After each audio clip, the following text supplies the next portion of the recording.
here in the studio, Major General Emeka Onumajuru, Chief of Defense Training and Operations. Many thanks for joining us. Thank you sir. very much. All right, also here is Dr. Kabru Adamu, Security Risk Management Expert. Many thanks for joining us, sir. Thank you. Good morning. And also joining us in the studio is CPDR Abibo, FSI, Commissioner of Police, the Nigerian Police Force Headquarters, Abuja Police Mobile Force. Thank you so much for joining us. Thank you very much. And we also have joining us via Zoom in Bauchi, Dr. Yehuza Getso.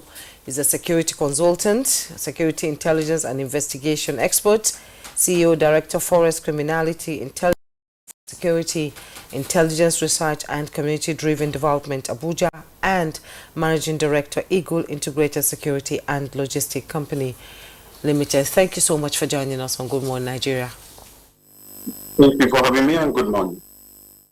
All right, so we'll begin the conversation now, and of course, would like to hear from Major General Emeka about his thoughts of what 2024 was like, you know, in terms of security across the country.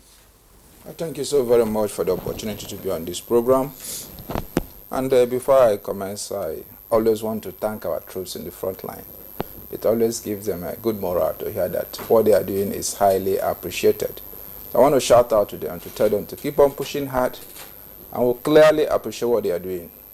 Now to your question, absolutely no doubt the security situation has improved. If you look at across all the indices, over all the geopolitical zones, you agree with me that there has been some great leap. Of course, the challenges remain. There are still some challenges, but a lot of successes have been achieved. If we take the Northeast, for instance, in the Northeast, the capability of the adversaries, that is Boko Haram terrorists, ISWAP, has been greatly degraded. And the import of degrading them is that it's on the clear path of total defeat. So degrading the capability of the adversary is important, which we have achieved if we are to fully defeat the adversary. Now, if you also look at socioeconomic indices, you find out that the attacks on communities, the attack on security agencies have also reduced. And the reduction in the attack on communities is because their ability to confront the security forces have been reduced. Now, other indices like roads, several roads in the Northeast that before now wasn't really very safe have been opened up, both local roads and also international roads stretching from Maiduguri up to Cameroon. Those roads are all passable now. There are commercial activities. Also, markets have been opened, several markets that were closed before. If you look at the Baga fish market, for instance, it is the biggest freshwater fish market in the West African sub-region, and that has been opened. A lot of activity is going on there. IDPs too are being relocated thanks to the support of the Borno state government.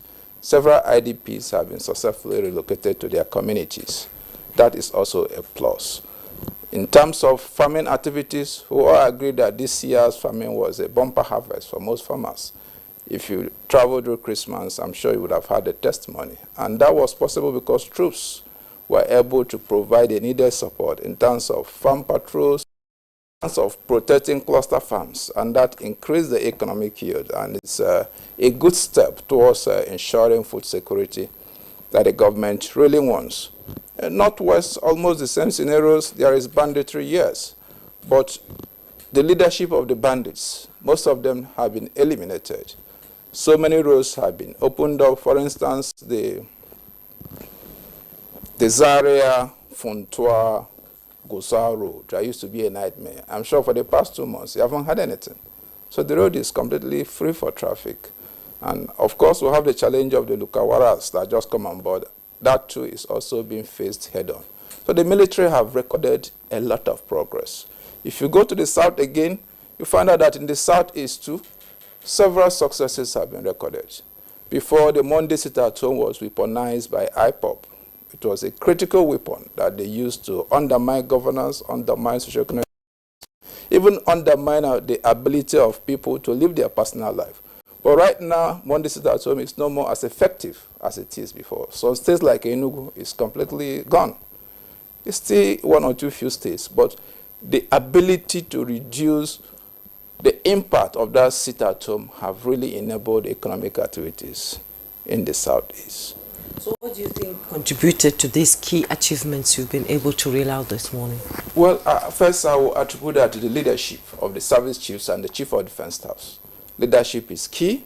The troops have been properly given the right directive and also the resources to work.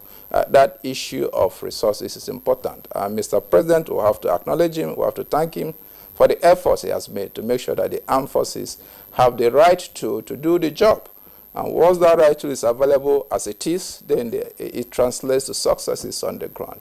More platforms are being acquired, help in ensuring that we're on top of the situation. Indeed, they say security is everybody's business, and it's a multifaceted approach to security that is bringing out all these key achievements.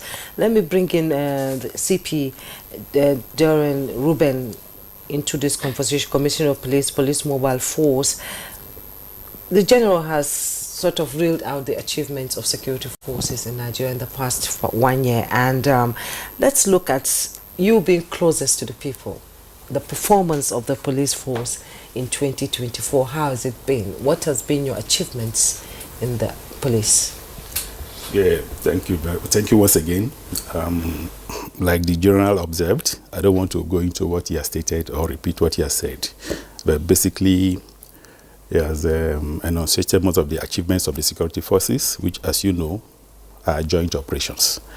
And at the front line, like he mentioned, in the Northwest, where we have this hype in banditry, vis-a-vis the terrorist activities, we're all operating together. So I don't want to go into those details. But having said that, I want to observe that in the year 2024, despite the security issues which have to do with combat operations, we also have another dimension of security which we think should be looked into.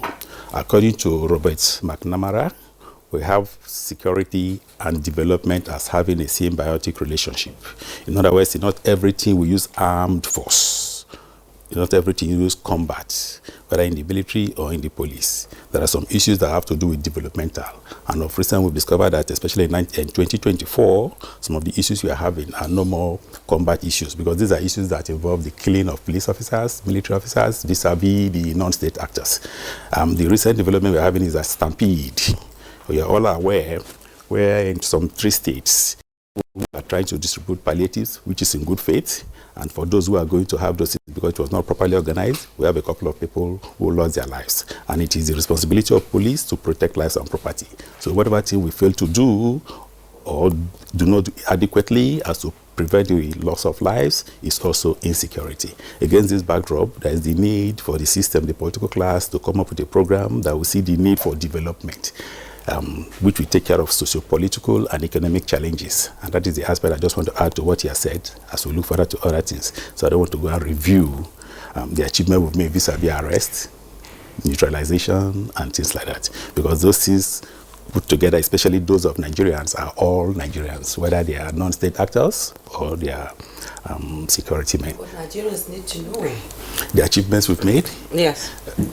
Regarding the people killed, number of people. I don't want to give roll statistics. No, you don't need to roll statistics. What has been the achievement of the police in 2024 to combat criminality, terrorism, banditry? Because you are closest to the people, and the people, you are the first port of call. Good. When anything happens. Good.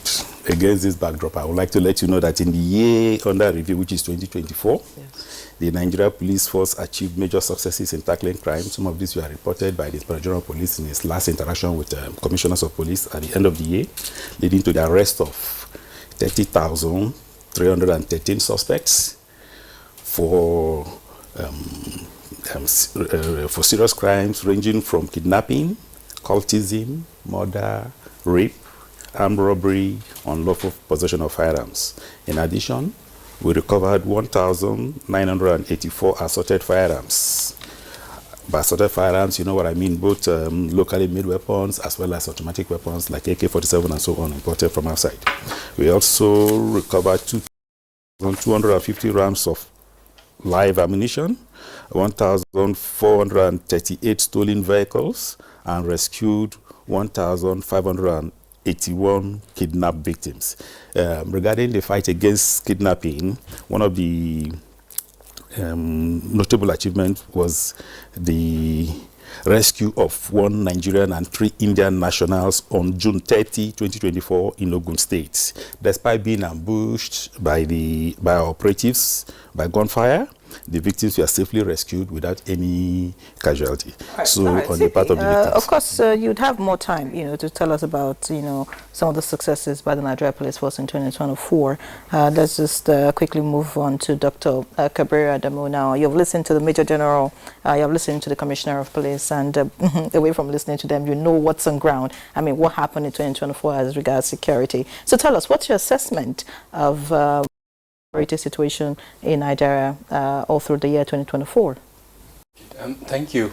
Let me start by also commending all the security departments that we have in the country.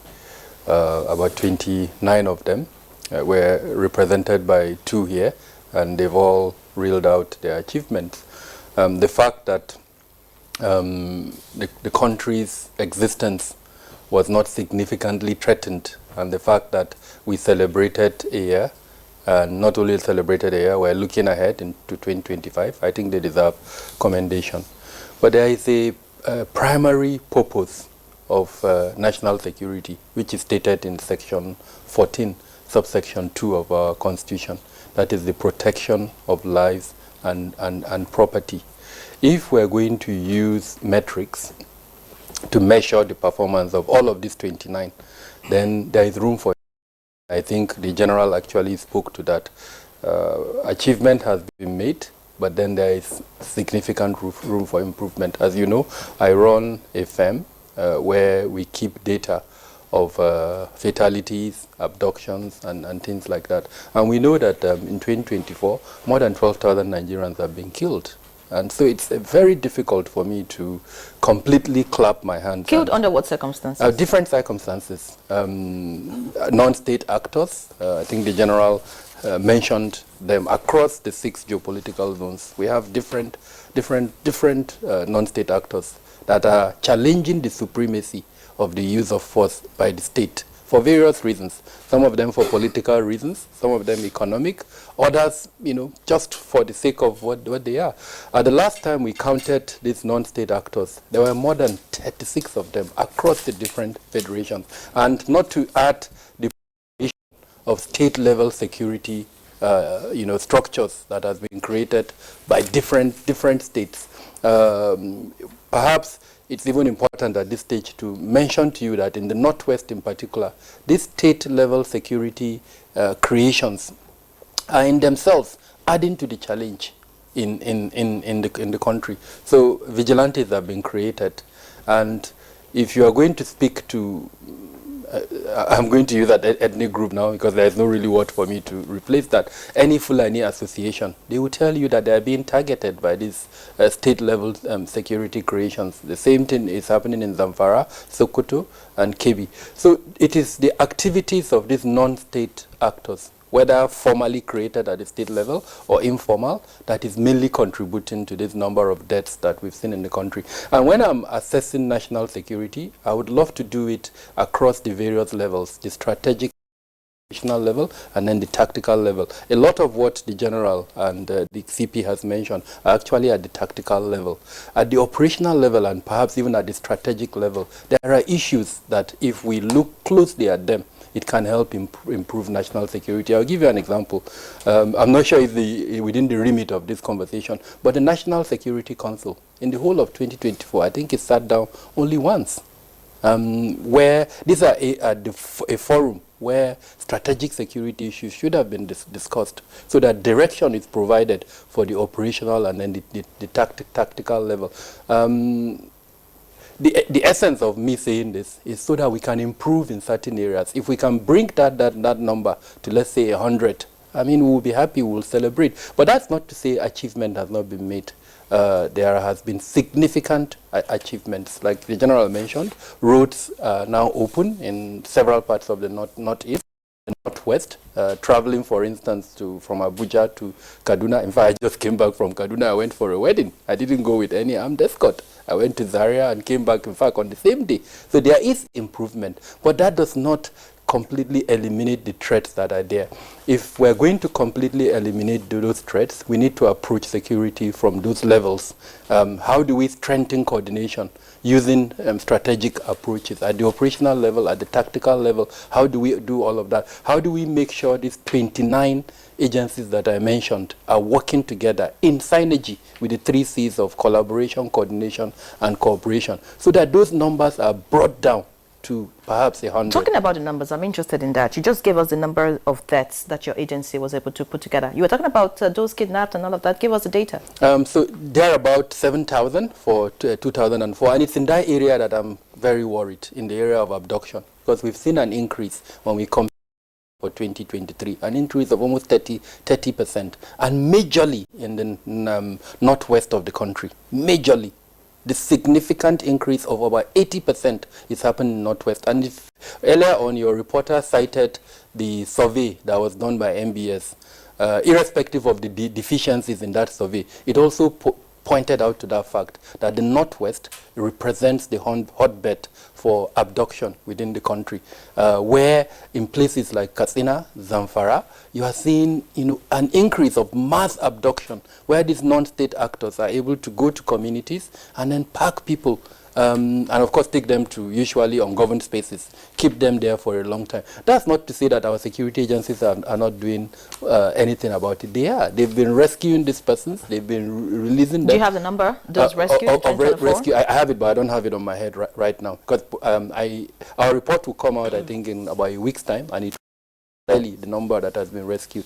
But point I'm trying to make is the various instruments that we have for addressing some of the security elements. For example, the National Counterterrorism Strategy, the policy framework on countering violent CVE, countering violent extremism, and then the Terrorism Prohibition and Prevention Act 2022 as amended. They've provided certain things for ensuring that these things don't continue. So as an example, the funding for terrorism. We've not done so much in terms of addressing that funding. The shadow economy that exists for abduction, which was clearly indicated in that MBS report, I think about 2.something trillion naira. Again, I have my issues regarding that report, but at least it's a reference point for us. Now, imagine 2.2 trillion naira. That is more than the budget of almost all the northwestern states put together. And that's what that report is saying. Shadow economy. They are using it to acquire weapons, they are using it to buy influence and all of that. So going forward, those are the areas that I would humbly suggest to my co-discussants to start looking at. Again, national security has different levels: strategic, operational, tactical, and then several other geopolitical, environmental, and others. Some of them can be handled by them, but others are handled at a much higher level. If we don't stop the funding of these groups, non-state armed groups, their ability to recruit new members, their ability to indoctrinate, then it would be tantamount to using basket to fetch water. Because the more the military or the police kill them, the more they have the ability to recruit more members. And sadly, that is where we are at the moment. Again, I want to emphasize, I'm not in any way belittling the efforts of our security agents. They are doing amazing jobs. Operation Fansanyama was just recently introduced by to address the issue of banditry in the Northwest. It is commendable.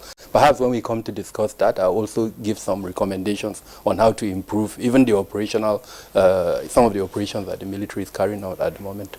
Dr. Kabir Adamu, thank you so much for your opening comment there. You've raised some issues actually that I believe they will be able to respond to. But now let's bring in Dr. Yahaya Gesu into this conversation with security expert. He's joining us via Zoom from Bauchi. You've listened to the conversation in the studio. Let's have your own opinion on the successes recorded so far in the security arena by the security forces, and what do you think should be done more to increase, to work on the successes and make sure that non-state actors do not succeed in whatever they are doing out there? Good morning once again. Just before I continue, I think I need to make a correction. It's not Yahaya Geso, it's Yahuza Geso, please correct it. Well, first of all, I must to commend the Nigerian security agencies, all of them, because if anybody felt the security agencies are not doing anything, I always say that let's pray. Let's his vehicle break down somewhere between Miringa, Boratei, Buniadi, Damaturu, or probably between Yimishkira to Shafa to Haun, Kojafa, Garkida, and the rest, or somewhere between Sokoto and Dogon Karfi, and so on down to Zaria, and so on and so forth. The security agencies have been doing very well, and they have been doing a very wonderful job, despite the fact that those challenges remain. We are not saying that they have been 100% doing very well. And at the same time, we are also employing them to do more, because there are also other areas which need to be improved. So now, when we look at the gains or successes that have been recorded, I can say that it is vividly been very clear. The presence of the Minister of Defense, Malam Badr Abubakar, and that of Malam Bello Mutawalli, and that of the Minister of Security, Police, as well as the Minister of Interior, they have been going around, and wherever they go, as well as the Chief of Defense Staff himself, the advocacy is how to strengthen relationship between the military and the public, between the security agencies and the general public. Because no matter how capable the security agencies are, no matter how they have been provided with armament and technical capacity, operational capacity, tactical capacity, and whatever, if they cannot have the cooperation and support and that synergy between the public and the operations, definitely they are not going to do anything. Now, a part of the gains and part of the successes we recorded in the 2024, we can say that a lot of kingpins, that is the bandit heads, the kidnapping heads in the northwestern part of the country have been eliminated. And there are efforts also being made to push many of them to an area where they are no longer free. And that is one of the reasons why we have issues that have been discussed by the CFI and issues being discussed by the Major General, as well as a senior colleague, Madam Kabira Adamu, simply because a lot of them have been pushed to a certain logical conclusions in areas where they are no longer free to operate. And because of the level of cooperation and partnership between the security agencies and the public, it has improved in terms of generating intelligence and utilizing those intelligence. It is quite commendable. We must commend the security agencies for so doing. We must also commend the public on the other hand. The Sultan of Sokoto, Muhammad Saad Abubakar, have done very well, as well as the Kuka of the Sokoto. They have been doing very well because Kuka have been advocating for the need to have support of the public, the security agencies, and which led the clarion call being made by Kuka and that of Sultan of Sokoto and many other distinguished personalities in the country have pushed many pastors in the churches and many imams during the sermons, as well as other public Islamic and Christian lectures, to have made a lot of calls to the public to provide required support needed for the operations by the military and all other security agencies. Yes, of course, there are challenges in terms of the operations of the Boko Haram in the northeastern part of the country, as well as the bandits and kidnapping activity in the northwestern part of the country. Looking at the all the questions have been one, those who are criminalizing, who are terrorizing, who are conducting this abduction, who are challenging the those non-state actors in the northwestern part of the country, they are not unknown.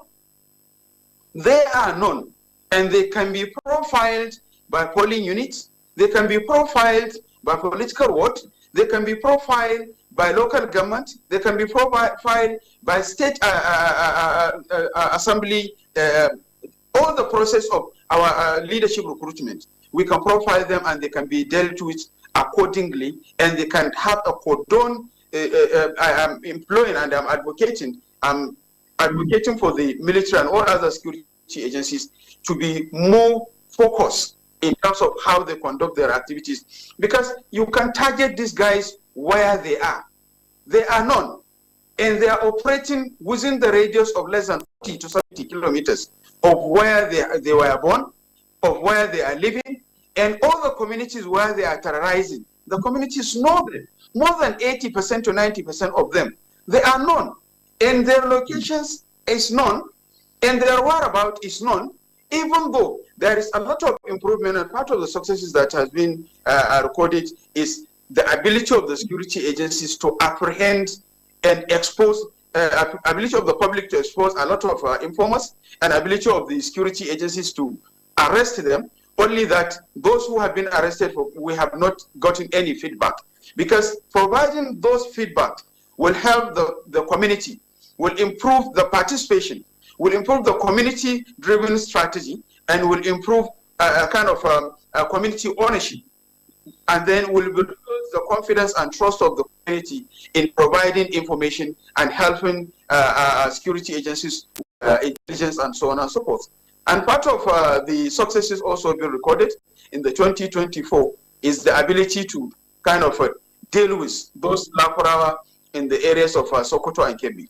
But I still say the presence of Lakurawa is not only in Sokoto and Kebbi. They are also in Adamawa and Taraba. The security agencies need to sit to their responsibility.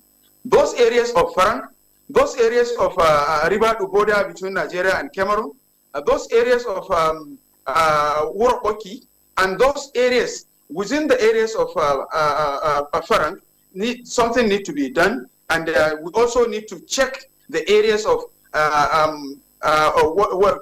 Kalabari, and that areas of also Mutumbiu, as well as Gasol.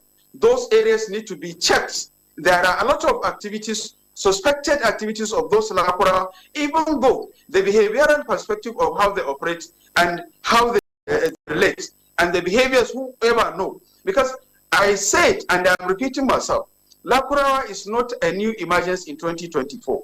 Lakurawa is an activity that started since 2017, 2018. I conducted a survey, I conducted a research, and I know I must commend the security agencies for the push.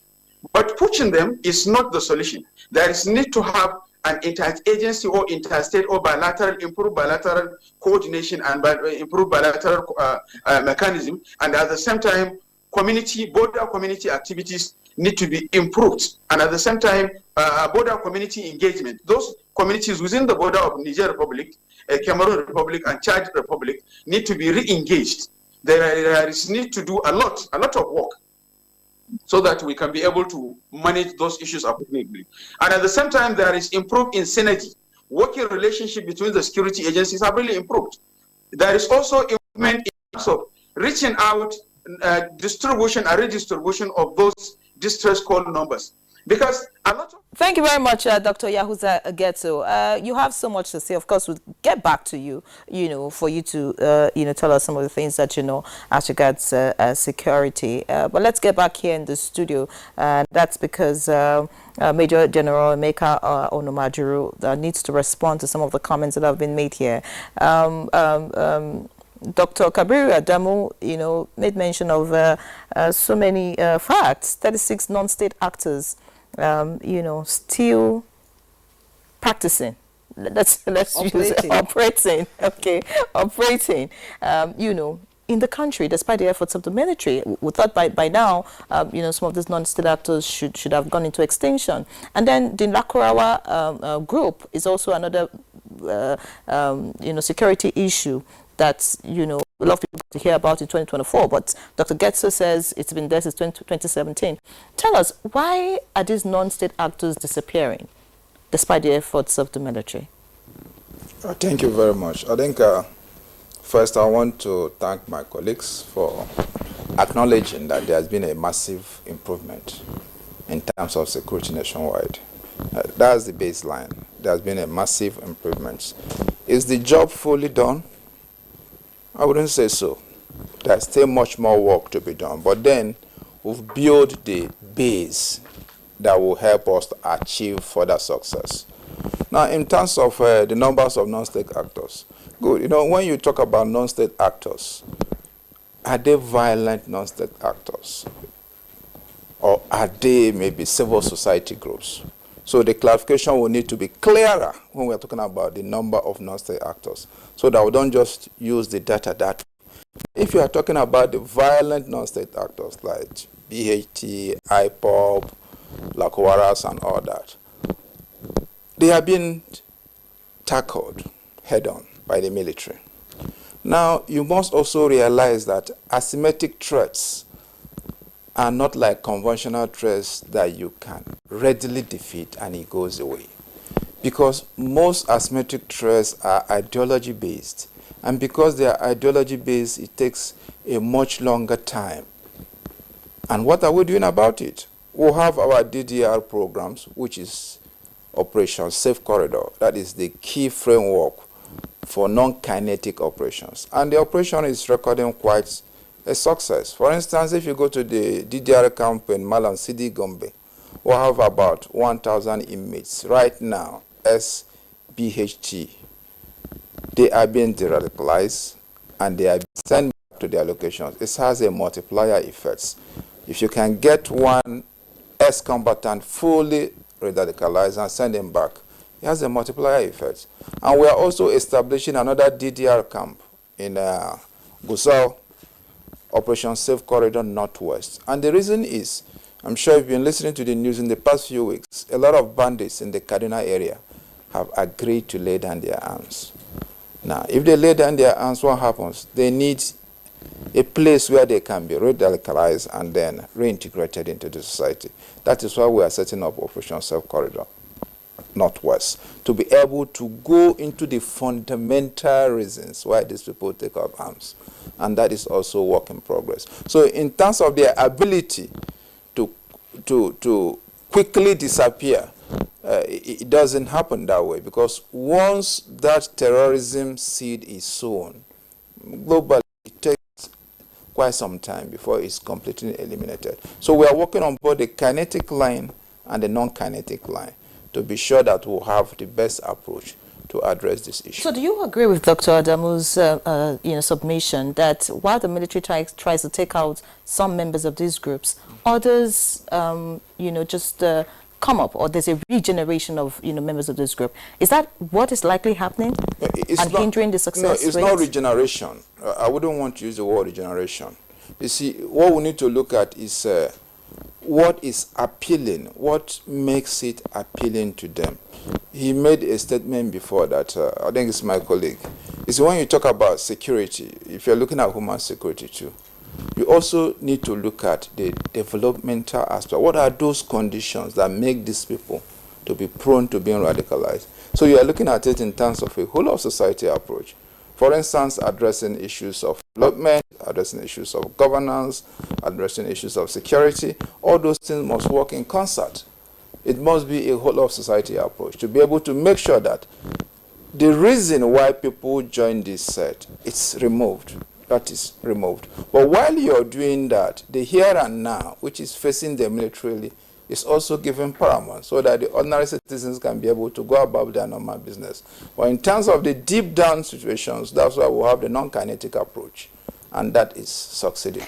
Well, Yes. Major General, you see, the average Nigerian watching you at this point would expect that would have more success stories and not just, say, well, we've gone some extent, because of how much Nigeria budgets for security every year. It's always the highest. Well, this is 2025, 4.91 is what, it takes everything, So is it that we should focus our energy on other areas of the economy, of the society, instead of the military in terms of budgeting, since it's not producing results? When you talk about security, at times it's non-tangible. If there are no security, you won't wake up from your house, drive your car, and come to work. You understand what I'm saying? So it's not like a good that you can purchase and say, I have built 100 primary schools. You can't teach, you have 100 primary schools. I have built 100 hospitals. You can't hospital. No, security is not like that. It's a public good. You can't see it physically like that. But you can see that it enables you to do what you want to do. So when you say there is no security, if people are going about their normal business, it might not be 100%, but at least 98%. That means there is something that enables that to happen.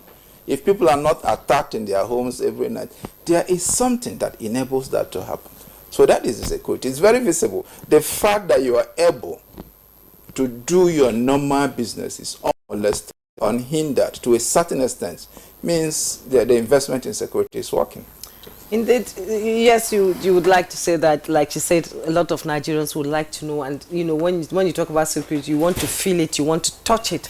Now, you've talked about kinetic and non-kinetic approach, and that's where I'm coming to CP Bibo into this conversation. Let's talk about community policing and how it has contributed, you know, to improved intelligence gathering and collaboration between law enforcement agencies and the citizens, because they say if you see something, say something. How have the citizens contributed to the success you've recorded in the police force, especially in the community policing area? Talking about community policing, you know, it has been viewed from different perspectives. Of recent, they introduced what we call state police, which has been disputed by some state governors, talking about funding, therefore there shouldn't be state police. But let me not go to that. When we talk about community policing, let me take the example of we pursuing a suspect to the palace of an Oba in a Yoruba setting. They have palace guards, so you don't expect the police officers to move into that palace. You expect to interface with the palace guards to get that suspect back to you. That's the kind of synergy we expect, which is community policing. But sometimes when they have you been getting that kind of synergy between? It has been there. We've had suspects we've arrested who are, should I say, military personnel, who are involved in one thing or the other.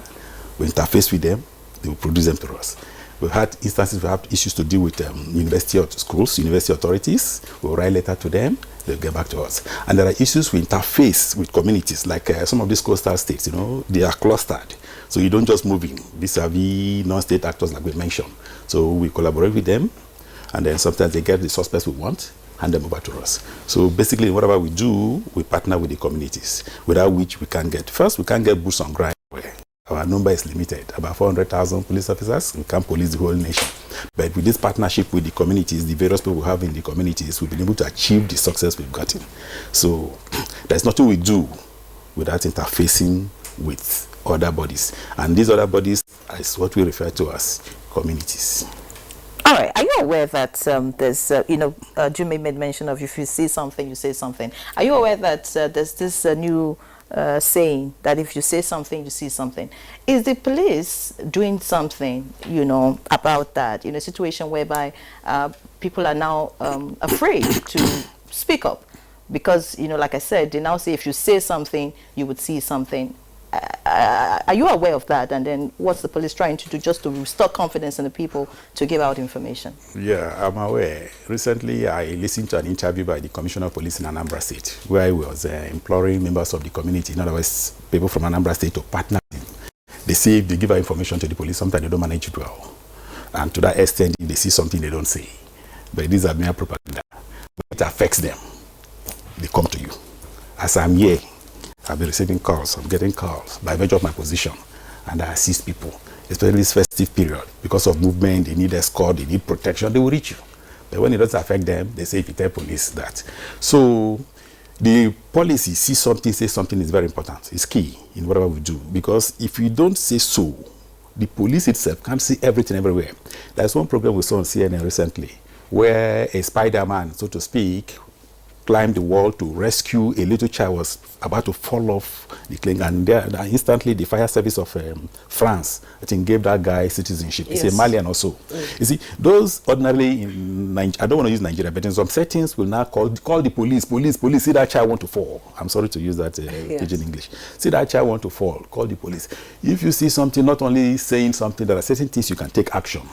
So there is need for that synergy, that partnership between the members of League and the police. There are areas that requires professionalism, for instance, handling of weapons, where they need us to partner. Yes, that's why in some communities we have about 15 boys, or certain estates we have about 15, 16 boys, like vigilantes, so to speak, but we have only 2 policemen armed.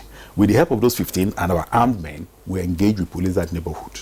So, anyways, is the police also trying to do something to restructure its operations? I asked that because of what you just said. You said a lot of people reach you if they need security escort and all of that. But of course, we know that not every Nigerian can reach you first. And then the average Nigerian, of course, even if they reach you, I mean, you won't assist them because, I mean, you need to have a certain status to command, you know, such kind of, you know, support from the police. What are you doing just so that the person on the street who has a security challenge? I mean, we hear cases of you call a police station, they ask you, they tell you they don't have fuel and all of that, and then you already talked about the number of personnel being limited, just to make sure that you restructure the way you operate, not just taking care of those wealthy who are highly placed in society, but serve the average Nigerian who deserves to have security. Yeah, we do. We protect both the low and the high, so to speak. Those people who you refer to as high place, probably VIPs, we have a special unit of the police force we call the SPU, Special Protection Unit, where they pay to render such services. The reason is to discourage them looking for personnel like that. And the more you request, they increase the price so that we pull out men to protect the the generality of the public. Recently, the Inspector General of Police directed that personnel attached to VIPs, particularly those who are not statutorily entitled, should be pulled out. And we've done something significant. And these men we pulled out have been, you know, distributed to the security of the nation, particularly the Northwest, where we have the Operation Fasanyama, which he just mentioned. Yes. Our men are currently on a joint operation in that regard. We also have the super highway between Badagry and Sokoto. We are constructing a good number of men. We are deploying there. Men we pulled out from, you know, quote-unquote VIPs. So we're also policing the neighborhood, the people, without which these movements across the states, like he mentioned, he just returned from Kaduna to Abuja without any escort. It is our men. Every day we move, cover that road, just to make sure that the gains we've made, we don't lose it. So we are there. We've reinforced the men, we've reinvigorated, and we've put in a lot of men in those operations. These are men pulled out from, so to speak, VIPs. Okay, you know, that's very good, but like my colleague said, Nigerians need to be protected also. And you say you have only 400,000 policemen, and yes, about 400,000. We're still giving out to people, you know, as escorts when they are traveling. And Kabir Adamu has said that he traveled all the way to Zaria and the road is practically free. Now let's bring in Kabir Adamu into this conversation. Dr. Kabir Adamu, no country can operate in isolation when it comes to security. And 2024, we've seen some highs and lows, you know, in relationship with neighboring countries like Nigeria, Mali, and Burkina Faso. And we've had defense pacts with them, agreements with them. How do you think the withdrawal from ECOWAS will affect this pact, this defense pact we've had with them? Do you think there's going to be a problem because of the porosity of our borders? You know, it's like the Nigerian border is just walk in, walk out whenever you feel like. And the Lakurawa, you know, invasion into Kebbi, Zamfara, and Sokoto is raising a lot of concern for Nigerian authorities, especially in the security arena like you. So how will that affect our security pact with this country, and how would that affect our border, you know, coming into Nigeria and going out of Nigeria, and, you know, stopping these terrorists from migrating from other countries into Nigeria? Thank you very much, Jumai. Let me quickly use 1 minute to comment on the community policing when you asked my co-discussant. At the moment, the policy framework on community policing is the establishment of 2 levels: the community policing committees and then the recruitment of constabularies. We know that the Ministry of Police Affairs has done amazingly well in these 2 areas. But just like the Commissioner of Police mentioned earlier on, we need to speak to our political class. Under the immediate past government, I think there was an assumption that especially the constabularies that were recruited would be paid. And so the entire process was met by the usual, you know, cronies that they infused into it. So that has affected the functionality of that process. For the community policing committees, in almost all the wards in the country, they've been recruited or they've been engaged, as it were. So I'm hoping that this is one area that, listening to the Inspector General of Police recently in a statement, I can't remember exactly where he said it, but he indicated that in 2025, community policing will be one of the focus of his administration. So I just thought I should mention this. We need to see a synergy between the political class and then these operational heads. If the ministry that is responsible for this have established the policy, then the rest is implementation. And I think as Nigerians, we need to embrace it. These community policing committees have representation from the society.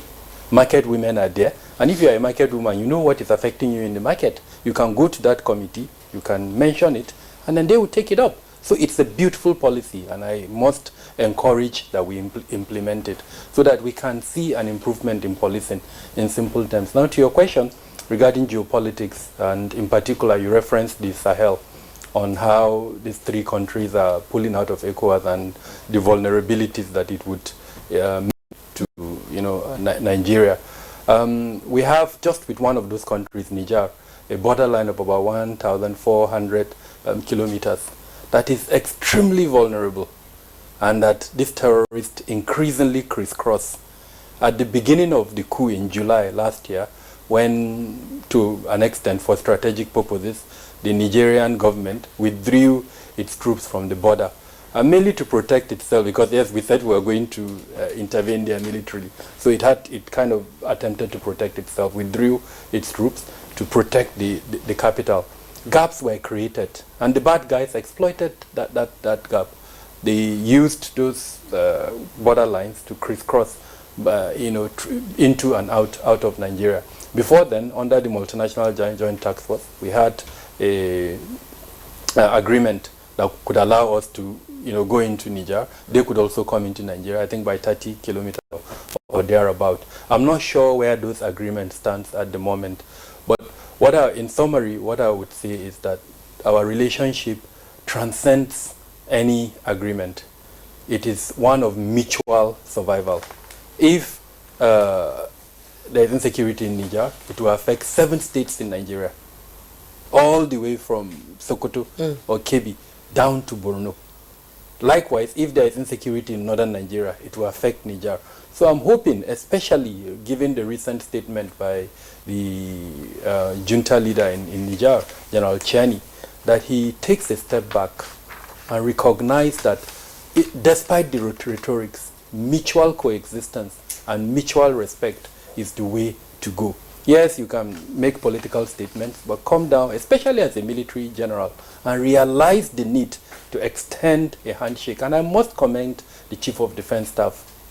He went above politics, visited Niger, and to an extent reignited that partnership. Now, we don't know what happened between that visit and when General Chani made that statement. Those allegations, Those allegations. So I think our foreign ministry would need to step up. Our intelligence agencies, who also have that responsibility, would need to step up to remind Niger of the need for mutual coexistence, irrespective of which path we decide to take. If you like, let him go to Russia. If you like, let him go to the US. And whatever other path we decide to take, at the end of the day, what matters is how we're able to cooperate together to protect our borders, so that our people in both countries now see improved security. From the strategic point of view, I'm also calling on the Office of the National Security Advisor to realize that the mechanism for achieving this improved national security lies in the kind of partnership we're able to establish, both locally and internationally. I saw an opportunity when Niger asked France to leave, its territory. I felt that as the regional hegemon, we could have stepped in. So it's still not too late. We can step in and occupy the spaces that have been left. Dangote, as an example, Dangote has gone as far as Angola. He's gone in several parts of the world. Our banks, UBA, they've gone in several parts of the world. So we need to start looking at those areas, economic areas, because once you can occupy the economic space, it allows you to do a lot. And Niger is a country that, yes, we can't step in from that point of view. So that once we do that, it will allow other things to take shape. Again, because it's a public space, I'm mindful of what I say. But it's important that we see Niger as not just a strategic partner, but a partner that to achieve our own security, they must have security. There was a time when in this country we did things that were the way we handled Niger was the way the federal government will handle Sokoto State, as an example, because of that importance in terms of our relationship. Of course, the further you move into Mali, for instance, to Burkina Faso, places like Sudan too, I'm sure the general will agree with me when I say one of the hotbeds at the moment is Sudan, because of the proliferation of weapons in that country, some of which unfortunately are trickling down in Nigeria. So in essence, the relevance of geopolitics, especially if we do a concentric cycle and draw a line and say these countries within the Sahel that are close to us, that importance cannot be overemphasized. All right, thank you very much, Dr. Kabir Adamu. Let's quickly get to Dr. Yahuza Getsu now before we go on a break. Dr. Yahuza Getsu, you spoke so much, in your opening comments, and you talked about the successes and the areas, that needs improvement. But, as an intelligence and investigation expert, what would you say is the missing link in dealing with these non-state actors completely? There are 7 outline activities that need to be carried out in order to assist us to help at one with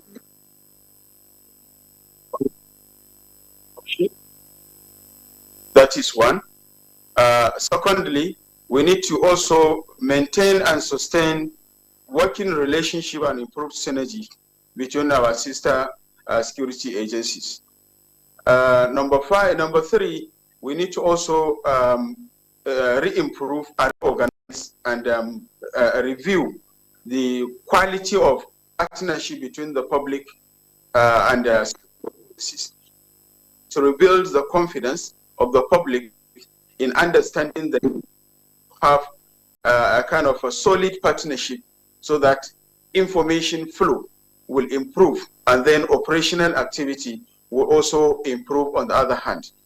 Number 4, we also need to revisit our inter-border, bilateral border relations, because that will help in revisiting and also strengthening how we conduct border patrol, what are the operations at the border, and how do we deal with immigration activities, and at the same time, how manage the issue of influx of the arms into Nigeria.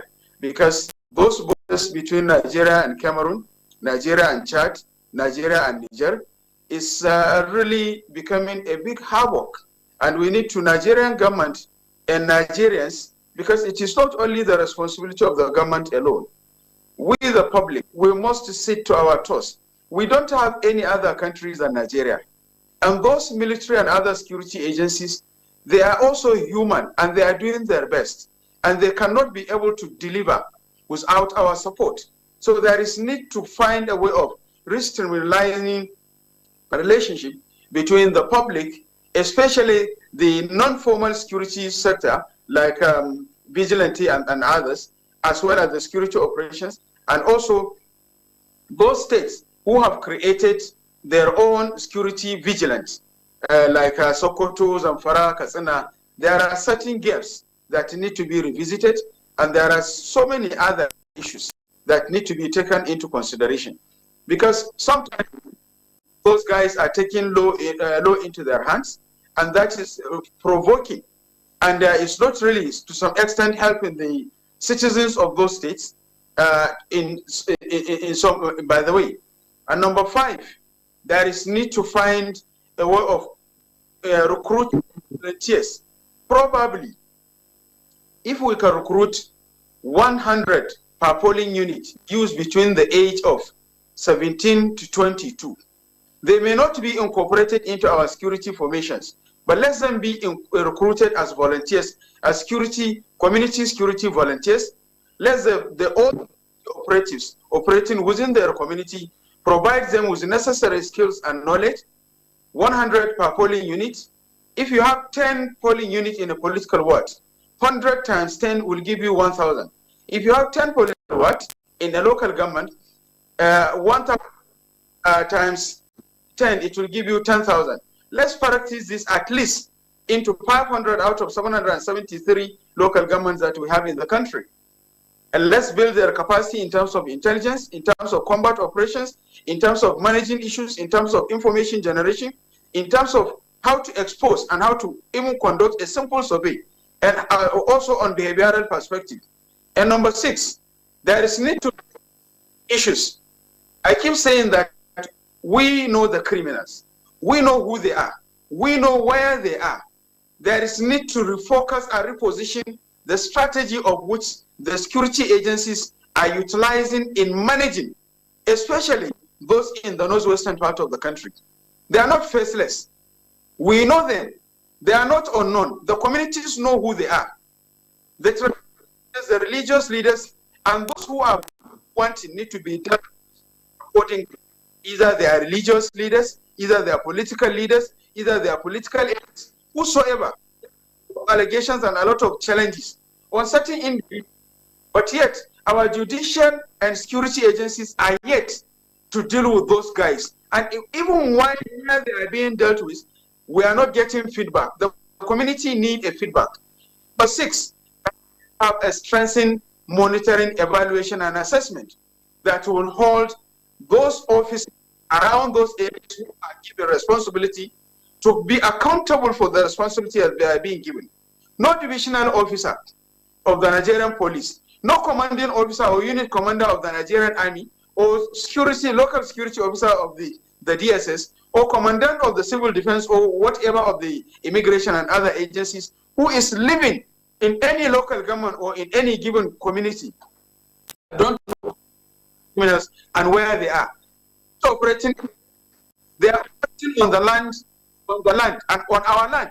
We know them, we know who they are, and we know where they are. They are not in any hideout. What we have in Nigeria, in northern Nigeria, most hard to reach and difficult to get.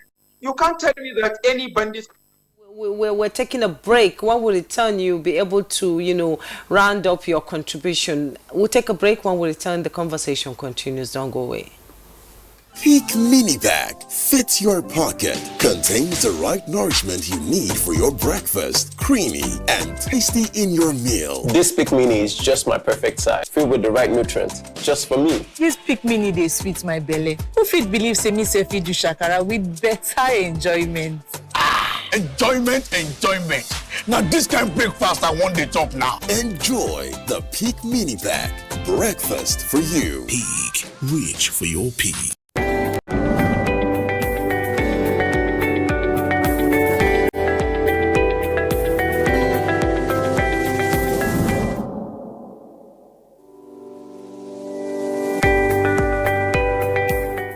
When we think about the digital economy, you can see it as the marketplace for digital goods and services.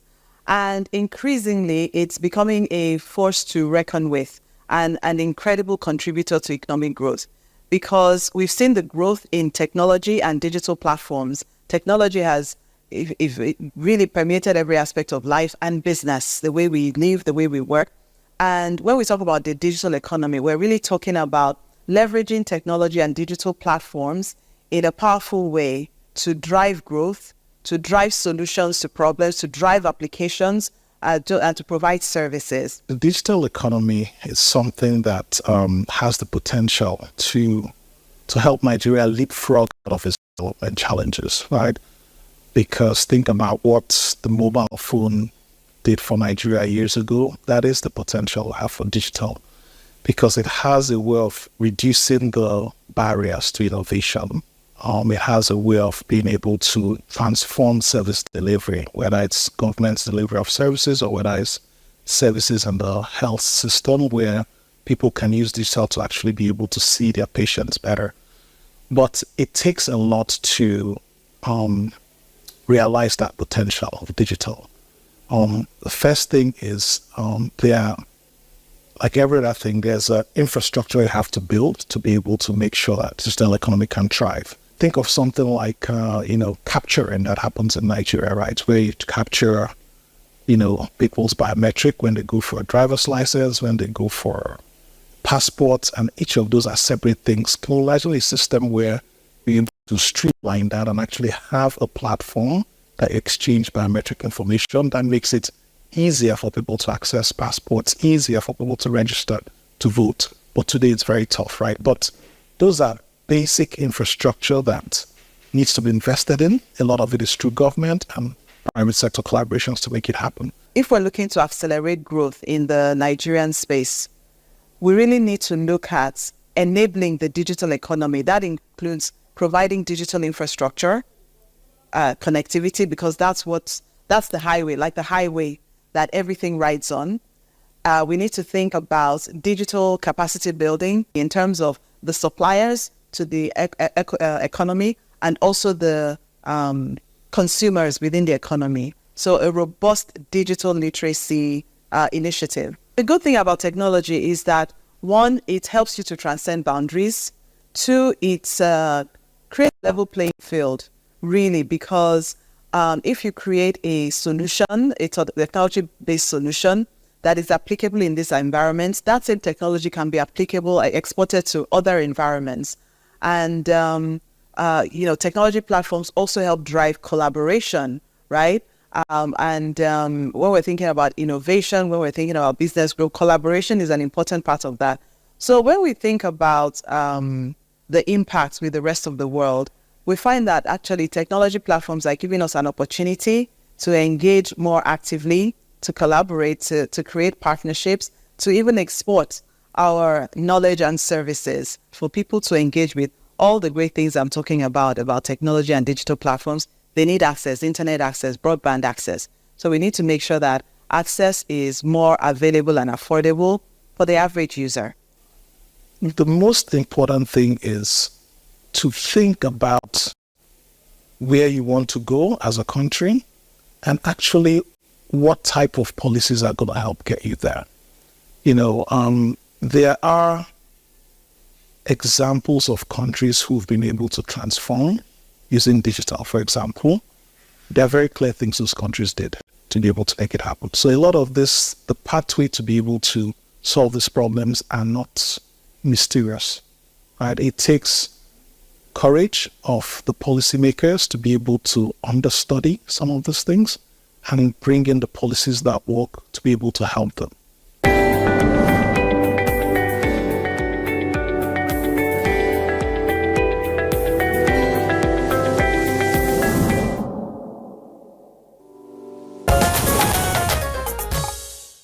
You're watching Good Morning Nigeria, and our guests are still seated here in the studio. And let me come to Major General Numa Juru. Is the Chief of Defense Training and Operations. We've heard the powerful statement made by the Chief of Defense Staff saying that insecurity will end in 2025 while he was talking to the personnel. And with a budget of 4.91 trillion, Nigerians are expecting that these words should be written in gold. 2024 is gone, 2025 is what we're looking at now, and we've seen a lot of videos of bandits parading their wealth, their ill-gotten wealth on air, on TikTok, on Facebook, and most times they cannot be located. And Nigerians are expecting that the use of technology should come into play with this amount of money that is budgeted for defense in Nigeria. What are we expecting in 2025? More successes, more achievements? Is that what we're looking at? Is the words of the CDS written in gold here? Definitely. The word of the CDS is written in gold. And that is the marching order he has given to troops across the nation.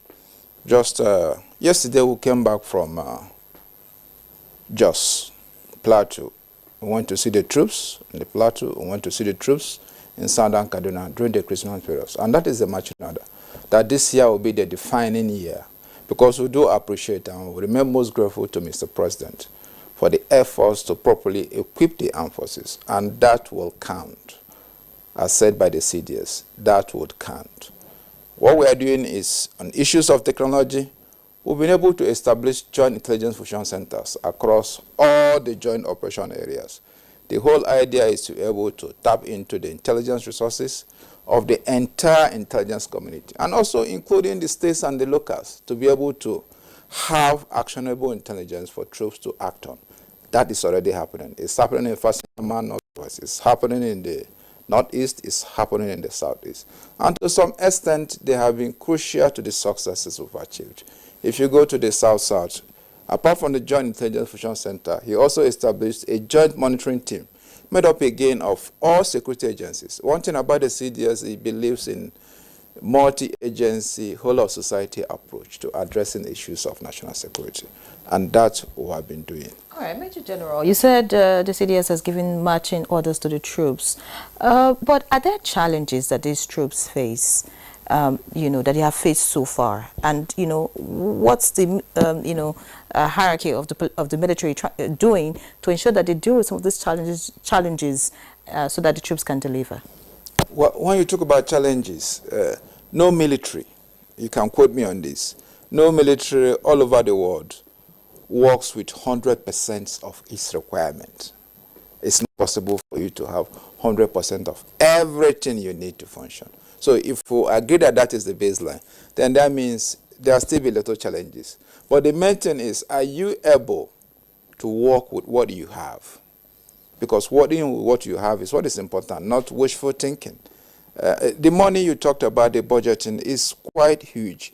But if you translate it to the cost of equipments, military equipments, you find out that it suddenly looks short because most of these equipments are imported.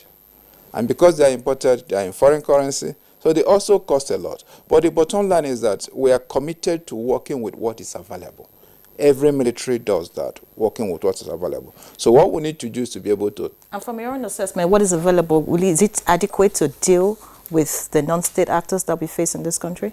What is available is adequate for the military to function. Remember, the threats are not static. The threat situation for today, in the next 1 week, maybe the profile have changed. This morning we are talking about Lakowaras.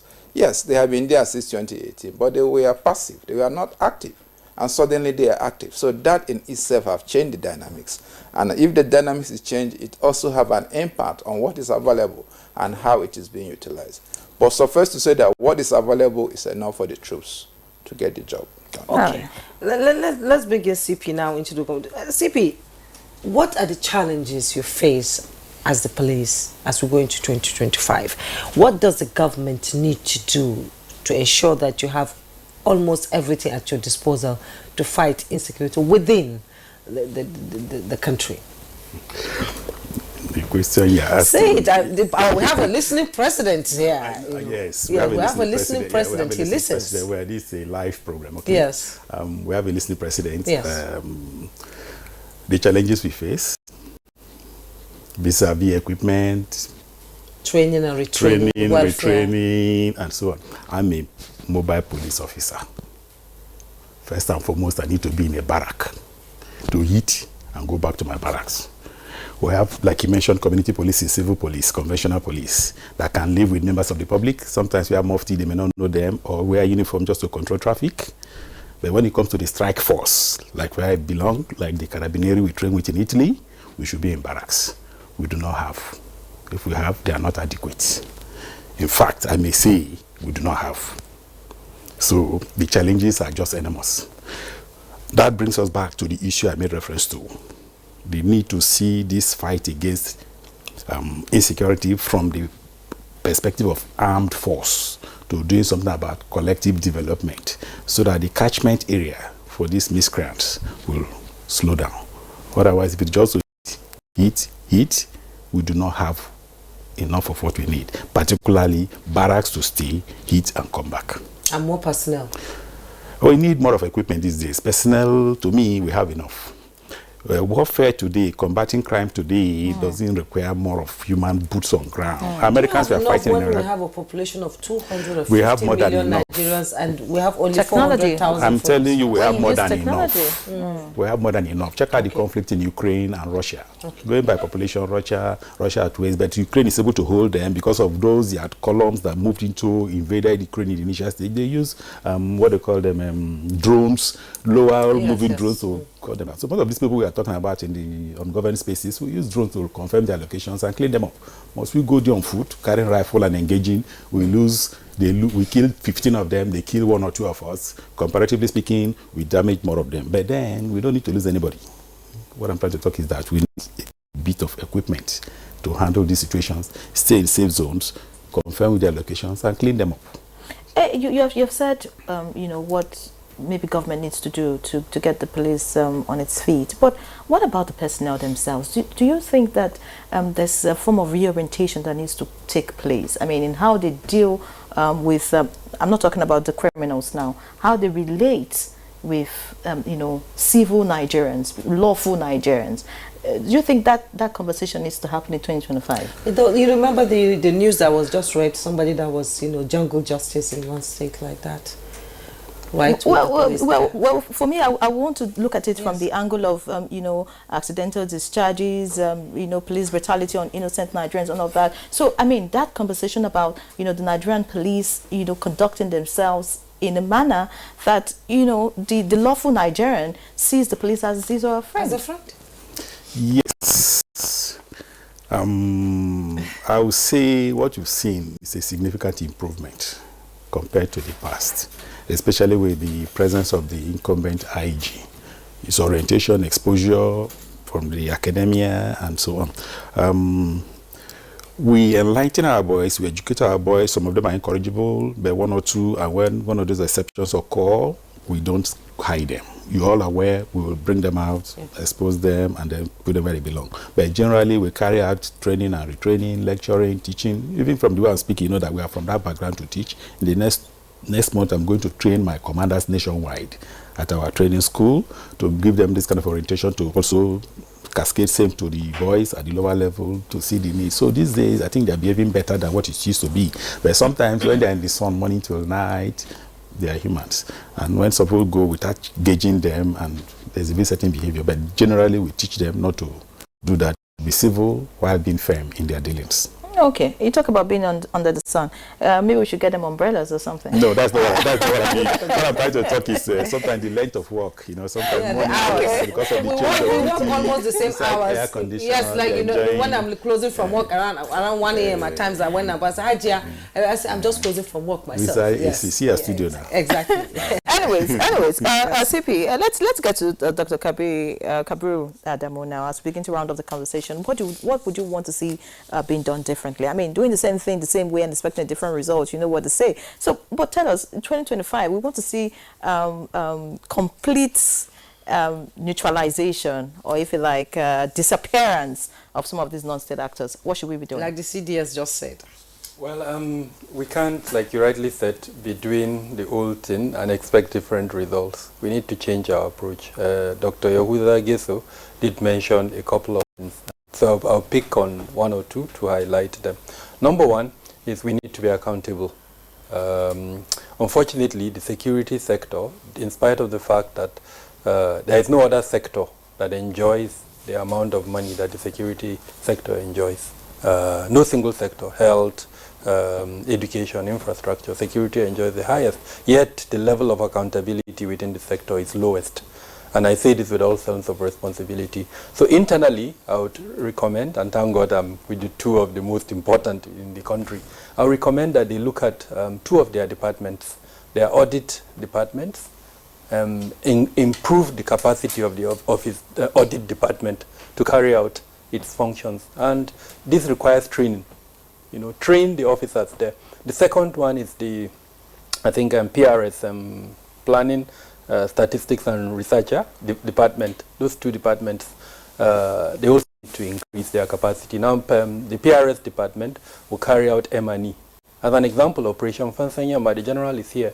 There's nothing wrong with coming up with a framework that would allow Nigerians to measure the performance of that operation.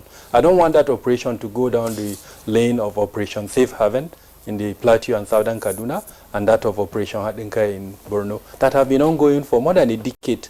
And frankly, if you ask me, I don't know when those operations will end. And that's not the idea of those operations. They are meant to be stopgap operations that would manage the situation, then pull out and allow civil organizations like the police to continue with their usual work, or the barracks that exist in those locations to continue the operation. So we need to, the PRS department would need to be strengthened to occupy that role. Okay. Those are internal. Now for external, the National Assembly. We cannot end this conversation without mentioning the role of the National Assembly, its oversight functions. It is National Assembly that passes the budget, they can see beyond any of us and say this is what that 4.9 trillion is meant for. Now, during the oversight work by the committees, they need to measure the performances of all of these organizations. All of them are within the executive arm of government. And the democratic governance that we know is meant to have checks and balances. So it is the work of the National Assembly to check the executive arm of government. We need to quickly go. Let me go to Yahuza now. Dr. Yahuza Getso, we're rounding up. We need your final words. What do you expect to see from the security apparatus in 2025? What do they need to do to ensure that Nigerians can go to sleep and sleep with both eyes closed? More investment to technology, because if we will invest well into technology, we will be able to fish out and fast track those criminals wherever they are and with them decisively.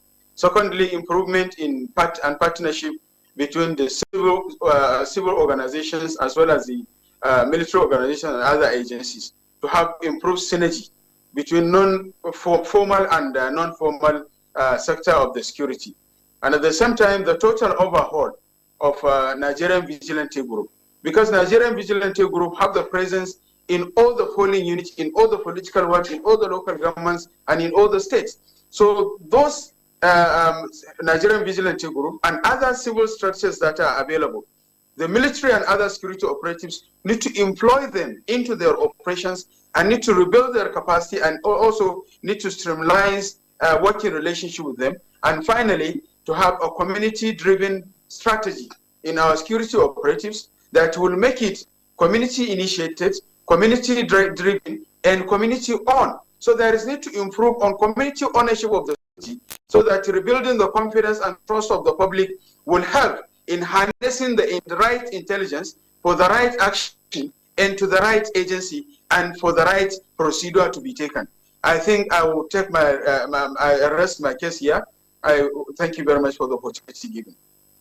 Dr. Yahuza Getso, security consultant, security intelligence and investigation expert, CEO, Director of Forest Criminality Intelligence Center for Security, Intelligence Research and Community-Driven Development, Abuja, and Managing Director, Eagle Integrated Security and Logistics Company Limited. Many thanks for being our guest. We do sincerely appreciate your insights on the program today. Thank you.